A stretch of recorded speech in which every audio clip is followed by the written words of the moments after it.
प्रियंका गांधी ने प्रधानमंत्री नरेंद्र मोदी के मंगलसूत्र के बयान पर जमकर पलटवार किया। उन्होंने कहा कि उनकी मां का मंगलसूत्र देश के लिए कुर्बान हुआ।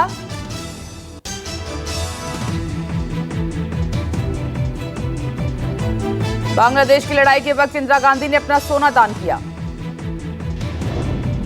2 दिनों में अब ये शुरू हुआ है कि कांग्रेस पार्टी चाहती है कि आपके मंगलसूत्र और आपका सोना आपसे छीन ले। 70 सालों से ये देश स्वतंत्र है। 55 सालों के लिए कांग्रेस की सरकार रही है। किसी ने आपसे सोना छीना, आपके मंगलसूत्र छीने। इंदिरा गांधी ने अपना सोना, जब जंग हुई थी, अपना सोना देश को दिया। मेरी मां का मंगलसूत्र इस देश को कुर्बान हुआ है। प्रियंका गांधी पीएम से सवाल करते हुए उन्होंने पूछा कि किसान आंदोलन के दौरान मारे गए किसानों की महिलाओं के मंगलसूत्र का क्या हुआ। मणिपुर में फौजी की बीवी निर्वस्त्र कर जिंदा जलाई गई, उसके मंगलसूत्र का क्या हुआ। किसान आंदोलन हुआ, 600 किसान शहीद हुए। उनकी विधवाओं के मंगलसूत्र के बारे में सोचा मोदी जी ने?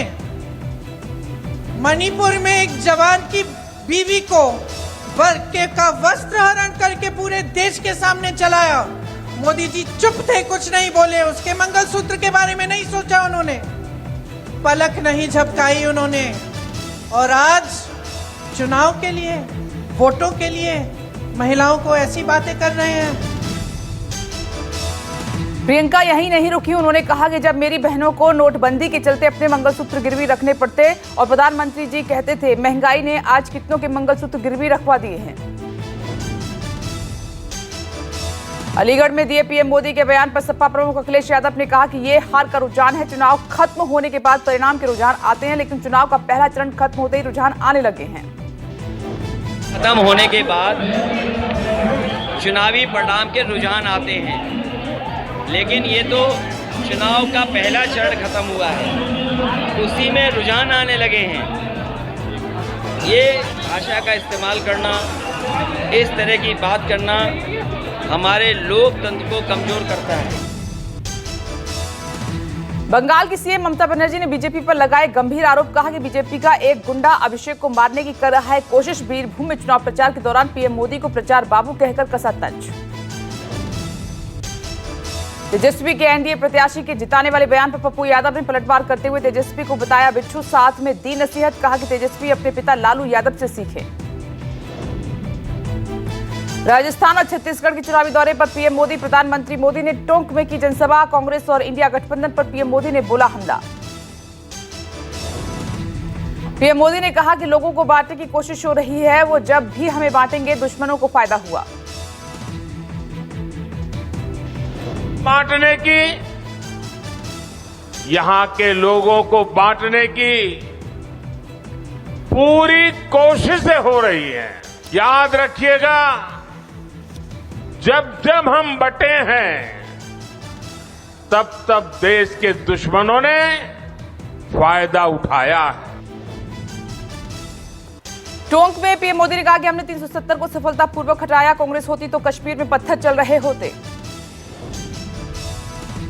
पीएम मोदी ने एक बार फिर भरी हुंकार। कहा कि हर तरफ एक बार फिर मोदी सरकार की गूंज सुनाई पड़ रही है। जनता के वोट की वजह से सरकार ने बड़े फैसले लिए। कांग्रेस नेता पी चिदंबरम के सीएए हटाने के बयान पर केंद्रीय गृह मंत्री अमित शाह ने कहा कि 1960 के दशक से कांग्रेस ने चुनाव जीतने के लिए तुष्टीकरण की राजनीति को चुनाव जीतने का हथियार बनाया। वे एक बार फिर तुष्टीकरण की राजनीति के आधार पर आगे बढ़ना चाहते हैं। अमित शाह ने कहा कि हम तुष्टीकरण नहीं करेंगे। कांग्रेस को सीएए से क्या आपत्ति है? सीएए किसी की नागरिकता नहीं छीनेगा। कांग्रेस लोगों को गुमराह कर रही है। कांग्रेस ने ना तो सत्ता में आने वाली है वो, और ना ही सीएए हटाने वाली है। समझता इससे कांग्रेस को क्या आपत्ति है? सीएए से किसी का नागरिकता जाना नहीं है। ये भ्रांति फैला रहे हैं और एपीसमेंट की पॉलिटिक्स कर चुनाव जीतना चाहते हैं। सीएम योगी ने कांग्रेस पर वार किया और कहा कि गरीबी हटाओ नारा 1970 के दशक में कांग्रेस ने देश को दिया, परंतु गरीबी कभी नहीं हट पाई। इन 6 दशकों में दादी से लेकर पोते तक उसी नारे को लगातार देश की जनता की आंखों में धूल झोंक रहे हैं। 6 दशक तक इस देश के अंदर, 6 दशक से अधिक समय तक उन्होंने देश के अंदर शासन किया और इन 6 दशक से अधिक समय तक दादी से लेकर के पोते तक उसी नारे को लगा करके देश की जनता की आंखों में धूल झोंकने का कार्य कर रहे हैं। कर्नाटक के लिए केंद्र से सूखा राहत कोष जारी नहीं करने को लेकर बेंगलुरु में कांग्रेस का प्रदर्शन। मुख्यमंत्री सिद्धरमैया, रणदीप सुरजेवाला समेत कांग्रेस के कई नेता प्रदर्शन में शामिल। विरोध प्रदर्शन को लेकर रणदीप सुरजेवाला ने कहा कि मोदी सरकार कर्नाटक के किसानों, कर्नाटक के लोगों से बदला लेना चाहती है। यह बीजेपी की बदले की राजनीति, कर्नाटक के साथ अन्याय हो रहा है। सुरजेवाला ने अमित शाह पर कसा तंज, कहा कि फंड के 18,172 करोड़ रुपए जारी किए बिना कर्नाटक की धरती पर पैर रखने का शाह को कोई अधिकार नहीं।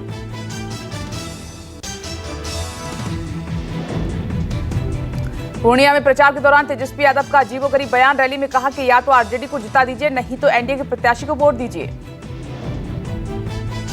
चुनो, और इंडिया को अगर नहीं चुनते हो बीमा भारती को, तो आप एनडीए को चुन लो। आरजेडी नेता तेजस्वी यादव ने पूर्णिया से निर्दलीय लड़ रहे पप्पू यादव को वोट न देने की इशारों में अपील की। तेजस्वी ने कहा कि दो विचारों की लड़ाई में अगर आप इंडिया को वोट नहीं देंगे तो एनडीए को वोट देने जैसा होगा।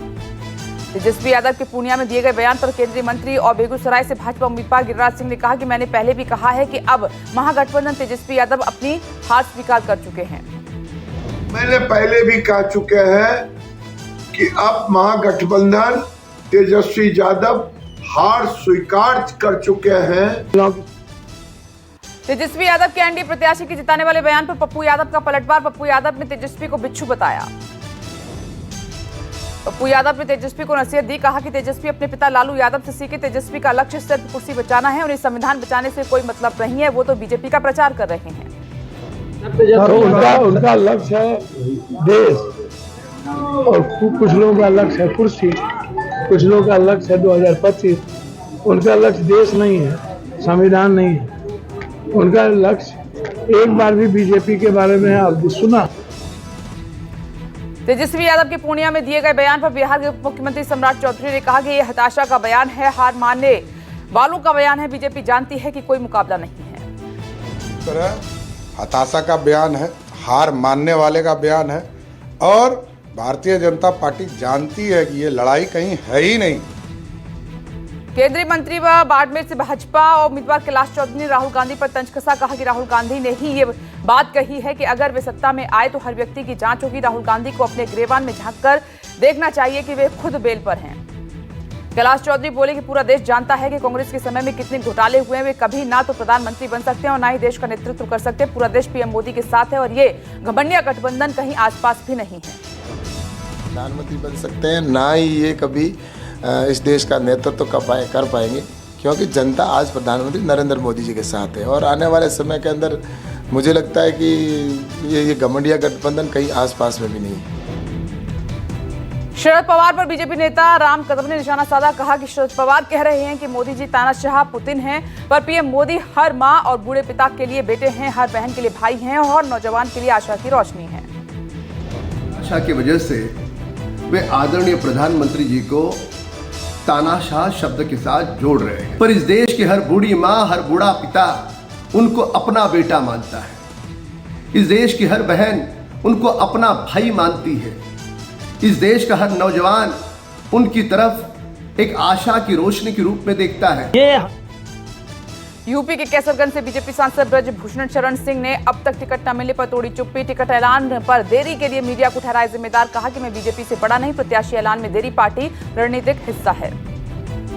कांग्रेस ने लोकसभा प्रत्याशियों की एक और नई लिस्ट जारी की है। बिहार की 5 और पंजाब की 2 सीटों पर उम्मीदवारों का ऐलान। मुजफ्फरपुर से अजय निषाद को टिकट। नीतीश सरकार में मंत्री महेश्वर हजारी के बेटे सन्नी हजारी को समस्तीपुर से बनाया उम्मीदवार। बंगाल में प्रचार में जुटे बीजेपी सांसद दिलीप घोष ने कहा कि टीएमसी को हराने के लिए हमें एक साथ आना होगा। राजनीति तो चलती रहेगी, लेकिन पश्चिम बंगाल का गणतंत्र बचा रहे और तभी हम राजनीति कर पाएंगे। दिलीप घोष ने कहा कि ममता बनर्जी बंगाल को जिस तरह ले जा रही हैं, वहां झंडा तक नहीं फहरा पाएंगे। जो लोग टीएमसी को हराने के लिए सीपीएम कांग्रेस को वोट करते हैं, उनसे भी मैं अपील करता हूं कि भाजपा को वोट करें।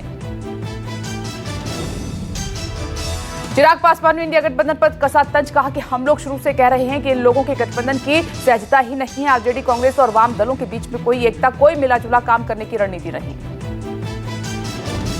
कांग्रेस और वाम दलों के बीच में कोई एकता, कोई मिला जुला कर कार्य करने की रणनीति है ही नहीं।